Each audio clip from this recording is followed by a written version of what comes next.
Welcome to Muscles and Magic the Gathering, and welcome to your look at the greatest Avatar, the Last Airbender Magic the Gathering Commander deck of all time. I absolutely 100% guarantee this deck is going to blow your mind, so stay tuned. At any rate, you're here because for you, Magic the Gathering is a massive passion, just like it is for me. I've been playing for 31 years. I started in 1994. I started in Unlimited. You're here because for you, Commander is the greatest Magic the Gathering format of all time. You're also here because you love Avatar, the Last Airbender, and you also love allies. Because not only is this the greatest Avatar deck you will ever see, I promise you that, this is also the greatest ally deck you will ever see. So with that in mind, let's get down to business. Let's look at our Commander today. Let's look at this deck, why it's the greatest of all time, what makes it so special, and let's take a look at those allies, all right? But as we always do for every show, let's start with the Commander of the day, Avatar Aang. And you can see him right here. I have a beautiful printing of this card, all right? It costs a red, a green, a white, and a blue. It's got flying and firebending too. And whenever you waterbend, earthbend, firebend, or airbend, draw a card. There's a lot of card draw in this deck. Then, if you've done all for this turn, transform Avatar Aang. And it transforms into Aang, the Master of Elements. Look how beautiful this card is, by the way. Flying. Spells you cast cost white, blue, black, red, green, less to cast. At the beginning of each upkeep, you may transform Aang, the Master of Elements. If you do, you get 4 life, you get 4 cards, you put 4 1/1 counters on them, and you deal 4 damage to each opponent. So building around this deck, I did it in 2 ways. One, I needed to make sure I had a lot of waterbending, earthbending, firebending, and airbending mechanics that are unique to the Avatar set, all right? And I also wanted to build a true ally kinfolk, ally tribal type deck. A little bit of background on the show. This is my 65th Commander deck. Now, if you're a regular follower of the series, I realize I haven't put a video up for my 59th, 60th, 61st, 62nd, 3rd, or 4th deck yet. I wanted to jump ahead to Avatar. A couple of reasons. One, we are in the ascension of the Avatar. We are in prime Avatar season. The set just dropped, so I wanted to get this out. But two, I was really excited to build this one. One of the things I do, I am a massive Magic the Gathering collector. And one of the things that I do when I love a Universes Beyond set is I build a fully in-universe deck. And that's why I think this is the greatest of all time, because this only contains Avatar cards that I've actually pulled. I did this with Assassin's Creed. I did 4 of these decks with Lord of the Rings. I absolutely love it. But again, these are only Avatar universe cards. That's what makes this deck so special. So with that in mind, we went over Avatar Aang. Let's get on with the rest of the show and go over some of these cards. Now, the first type of cards I'm going to show you are creatures that are not allies, all right? This is a true ally deck, but these are the creatures I included that are not allies. I thought I needed some more firebending in this deck. So the Firebending Student, it's got prowess. Whenever you cast a non-creature spell, this creature gets +1/+1 until the end of turn. There's a lot of non-creature spells in this deck. It's got Firebending X, where X is this creature's power. How could we not have the Cabbage Merchant? You got to understand, when I build decks, it's not just for playability, it's for collectability as well. This is one of my favorite characters in the show, but it's also a really, really good card. Whenever an opponent casts a non-creature spell, create a food token. Whenever a creature deals combat damage to you, sacrifice a food token. Tap 2 untap foods you control, add 1 mana of any color, all right? And when I say collectability, like maybe it would have been better to include an ally in this spot, but again, this card was too good to pass up. Dockside Extortionist, same kind of thing, right? Like maybe I needed an ally, but I had to put this in. I screamed at the top of my lungs when I pulled this card. When this creature enters, create X treasure tokens, where X is the number of artifacts and enchantments your opponents control. Now, I realize this card is banned. I do play with banned cards. If you want to substitute, I would probably put another ally in its place, but it's a great card and I wanted to include it. Judy, Public Servant. It's a Sakashima of Thousand Faces. Incredible card. You may have this enter as a copy of another creature you control, except it has Jody's other abilities. The legend rule doesn't apply to permanents you control, so you could theoretically copy your commander.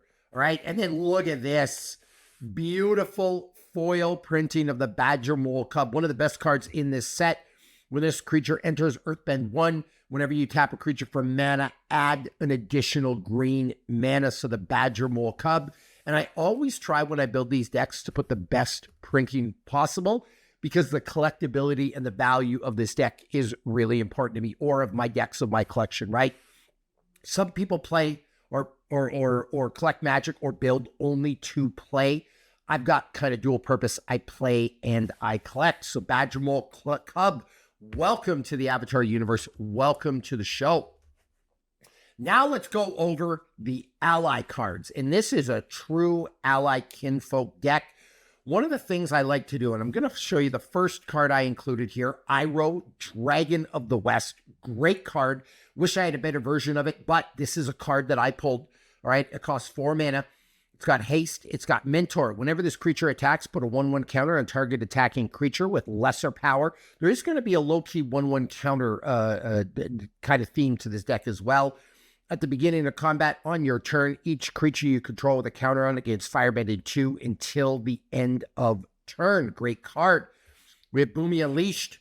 We know Boomy had to make an appearance, and I tried to represent all the characters in the Avatar universe here. Absolutely love the animated series. I wasn't able to do it fully. There's a couple of characters missing, but the characters that were important to me are in here. Trample. When Boomy enters Earthbend 4, when Boomy deals combat damage to a player, untap all lands you control. After this phase, there's an additional combat phase. Only land creatures can attack during the combat phase. Sokka, the Tenacious Tactician. What a great card for this deck. Menace, Prowess. Other allies you control have Menace and Prowess. Whenever you cast a non-creature spell, create a 1/1 white ally creature token. The Great Divide Guide, and this works insanely well with the Badger Mole Cub.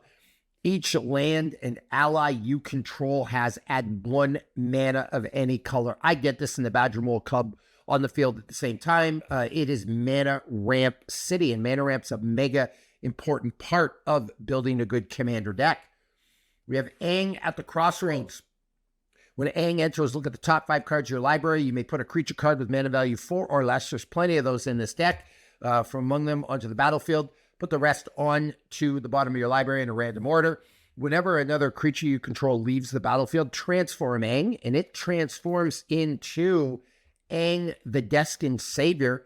Land creatures you control have vigilance, it's got flying, and you get to Earthbend 2, so another great card.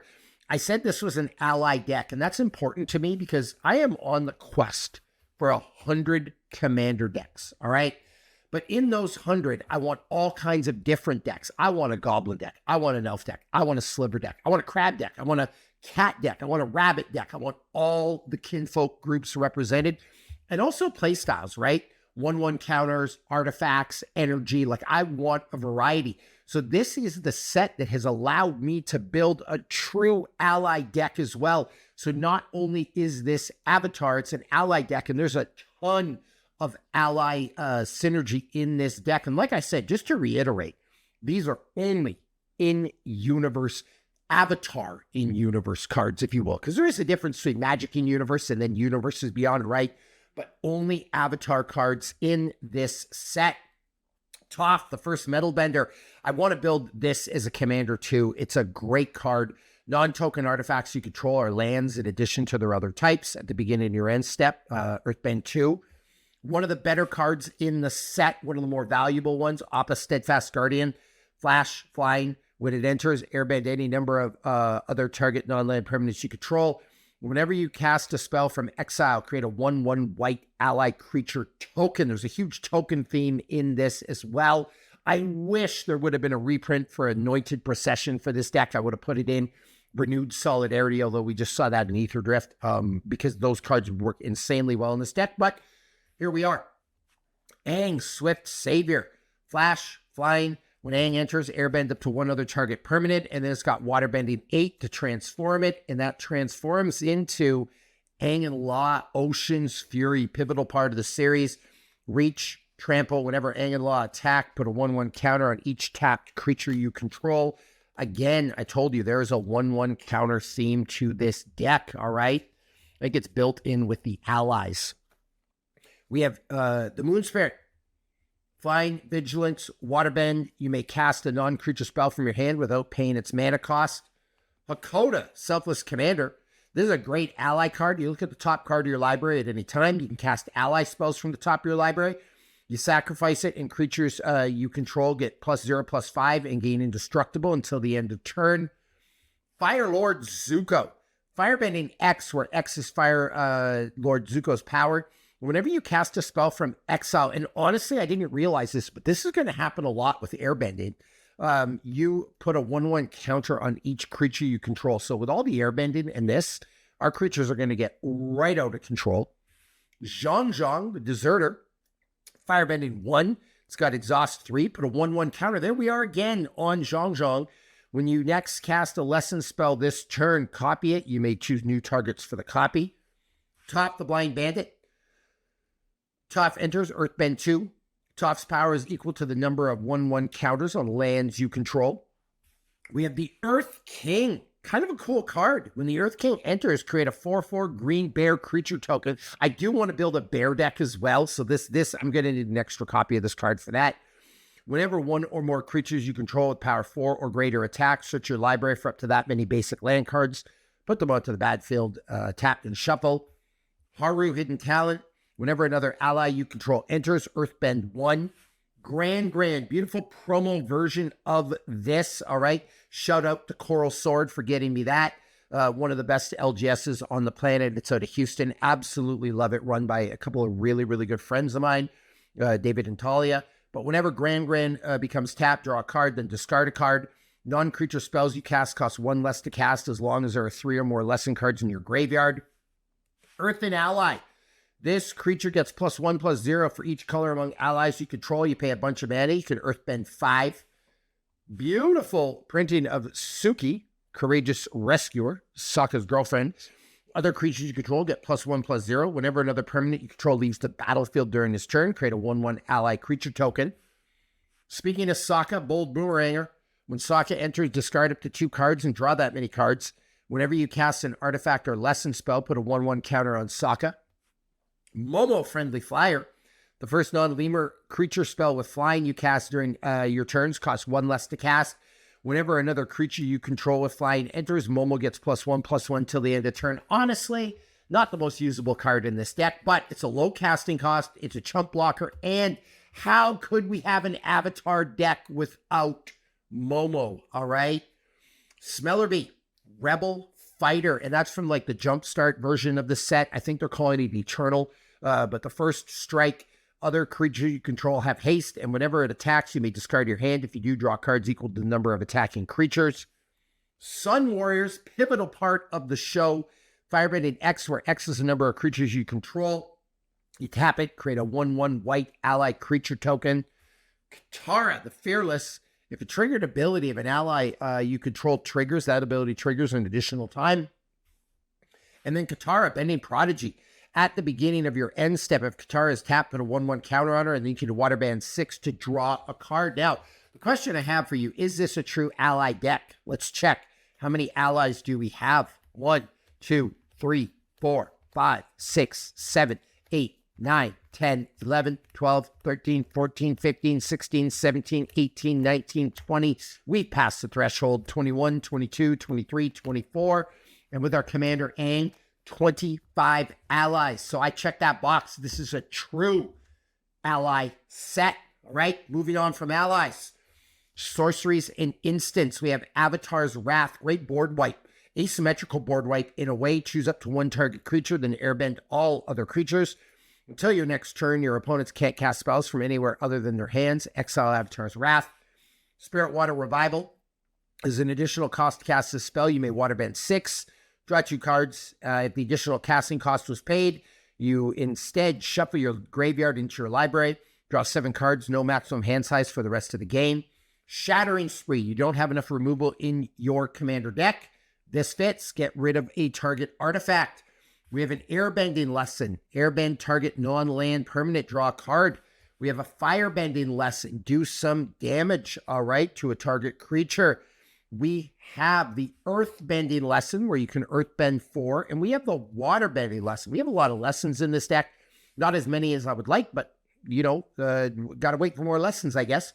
Draw 3 cards, then discard a card unless you waterbend 2. Next card up, Taunting Challenge. All creatures able to block target creature this turn do so. We got a nice little picture of Boomy. Secret of Bloodbending. Now, Secret of Bloodbending, this actually really, really fits for the text on the card. If you saw the animated series, Bloodbending is essentially controlling another person, all right? So read this here. As an additional cast to cost a spell, you can waterbend 10. You control. See that? Perfect. You control target opponent during the next combat phase. If this spell's additional cost is paid, you control that player during their next turn instead, and then you exile it. Airbender's Reversal. Choose 1. Destroy target attacking creature. Airbend target creature you control. Tail of Momo, an incredible tutor. I don't know if you've seen this card, but it's a great tutor for ally. This spell costs 2 less to cast if a creature left the battlefield under your control this turn. Easy. And then search your library for an ally card, reveal it, put it into your hand. Lightning Bolt. Now, this was a tough include. I tried to make this a good guy deck. There's no Ozai, there's no Azula. Azula's on the Lightning Bolt, but it's such a playable card in Commander and beautiful art, so I had to include it. This is my one bad guy. It's the one day of the decade where Azula decides to be good, all right? Then we have the Mystical Tutor, a Gamble, and an Enlightened Tutor. All great tutors and all from that Commander's bundle from Avatar. I absolutely loved it. I hope they keep doing that for every Magic the Gathering set that comes out. But I got some of those because they are absolute Commander staples.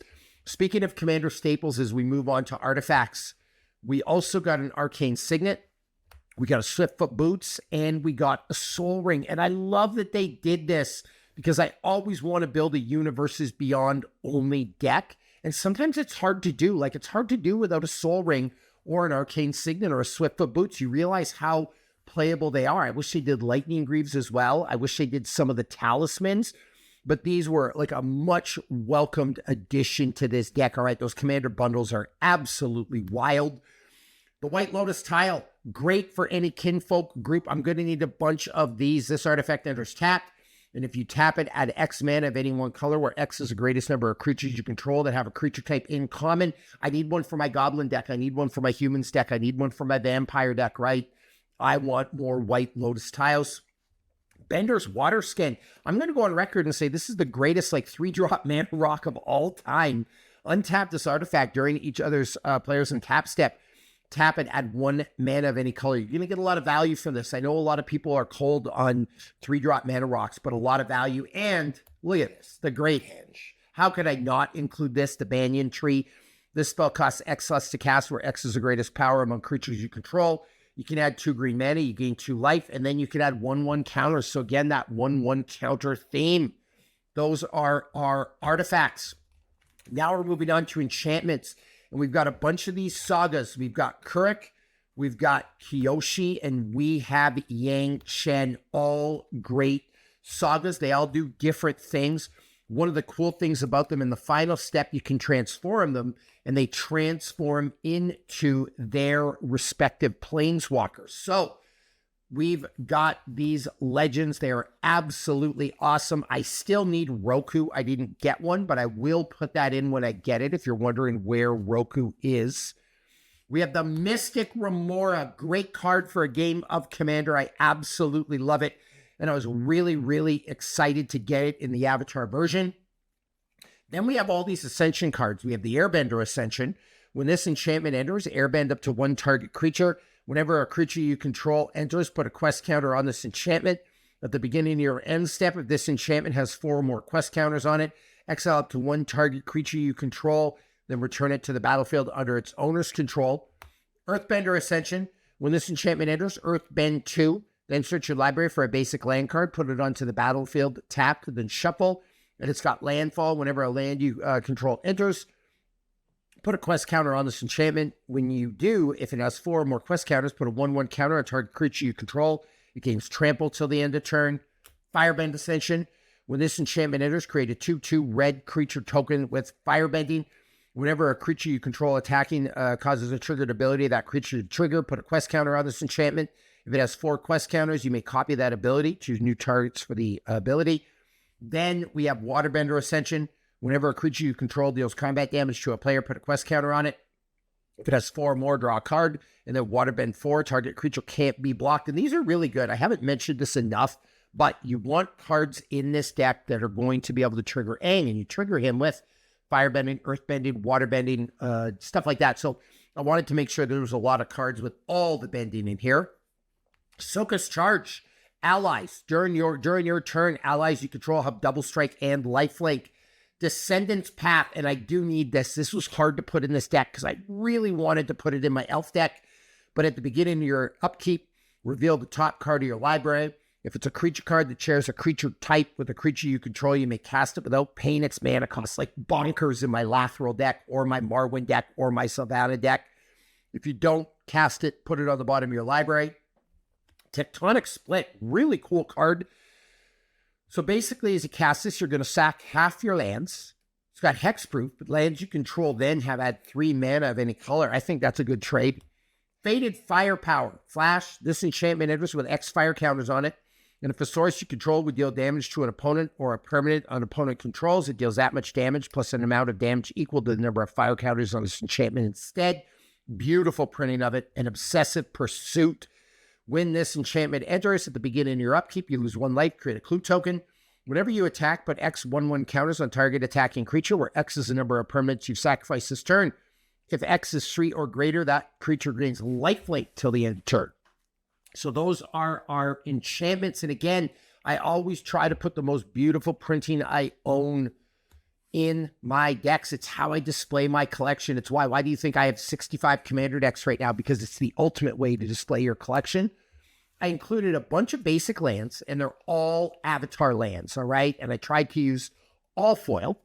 And then I have my non-basic Avatar lands, all right? By the way, if you care, this deck has, I'm pulling up my metadata.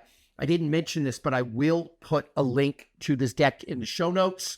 Expected change, more on that later. But we got 36 lands in this deck, so there's plenty of lands. But we have the Rumble Arena.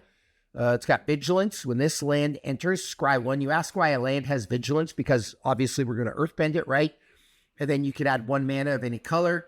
Sun-Baked Canyon, pay 1 life. You're going to add a red or a white. Sacrifice this land, draw a card. Then we have 1 of these in each color pair. There's 10 of them, all right? And there's a bunch of these, but they are 2-color lands. You get blue. This is the Dimir one.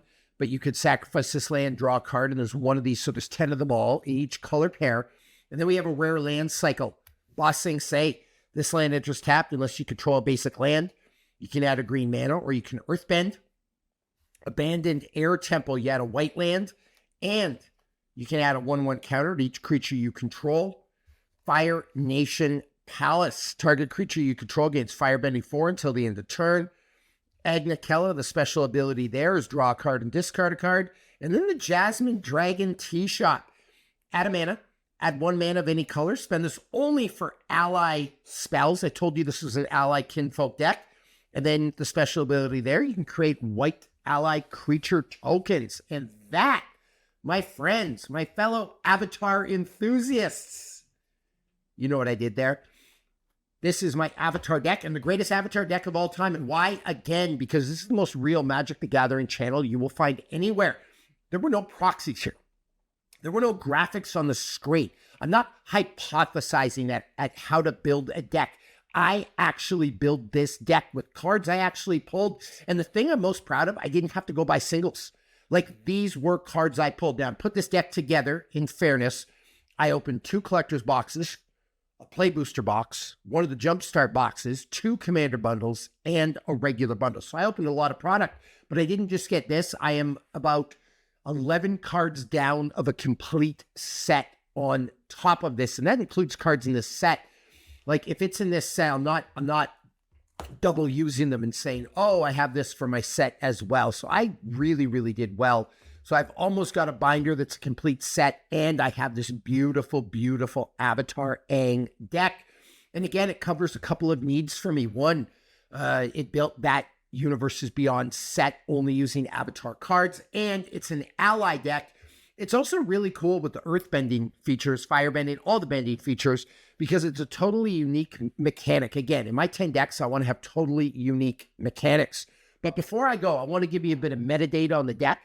The deck's worth $595.31. It's actually worth more because for whatever reason, Moxfield is not pulling up the value yet for the Enlightened Tutor, the Arcane Signet, the Soul Ring, the Swiftfoot Boots, the Gamble, or the Mystical Tutor. So once those are included, I bet you this is close to $700. Like, what an insane deck. So collectability, check. We checked that box. It's got 36 lands. It's got 29 creatures, okay? It's got a total mana value of 189. Just one quick lesson. I talk about this all the time. The total mana value of the deck is all these symbols on the cards added together. The mana value on the lands is 0. So if your total mana value of your deck is 200 and under, it's probably going to move at a pretty fast and furious pace. It's a number that I pay attention to a lot, all right? So when you look at this, all right, the total mana value of this deck is pretty low, so it's going to be really, really playable. I would like to get it a little lower, but that's a big mountain to climb if you're doing only Avatar cards, right? Because there's just not enough in the set. If they had a couple of other sets, I might be able to really get it down into the 140s, 150s, where it's hyper competitive, or if I could pull cards from other sets. But again, this is an Avatar-only set. So there you go, my Avatar Aang deck. I absolutely in love with it. I can't wait to play it. There's a couple of notable exceptions. I need a Wan Shi-Tong Librarian. I do need an Iroh Grand Lotus. I just didn't get any of those, right? I got doubles of some other insane cards, but I didn't get those. I will add them. And on that note, subscribe, smash that like button, and go in the comments and tell me other cards you would include in this deck. Keep in mind, it is an ally deck, right? I could have put Wan Shi-Tong Unknowing, or not unknowing, all-knowing. Unknowing is like the totally opposite of Wan Shi-Tong. I could have put the big serpent in here. I could have put Red and Shaw, but it didn't really fit. But give me some ideas for some other cards you would put in this deck. I would absolutely love to hear it. And I said that by the time you check the deck list, it might change. If I get an Iroh Grand Lotus, it's going in here. Like, I will tell you that right now. The Wan Shi-Tong Librarian, if I get one, it is going in here. I'll tell you that right now. So stay tuned to the deck list for future changes, because all my decks evolve. I'm constantly working on them. And thanks for coming to share a passion with me. Thank you for the support. And thank you for just following Muscles and Magic the Gathering. I love Magic the Gathering. My goal for this channel is to make it the most real, the most positive, the most entertaining, the most educational resource for you on the planet. I'll see you next time.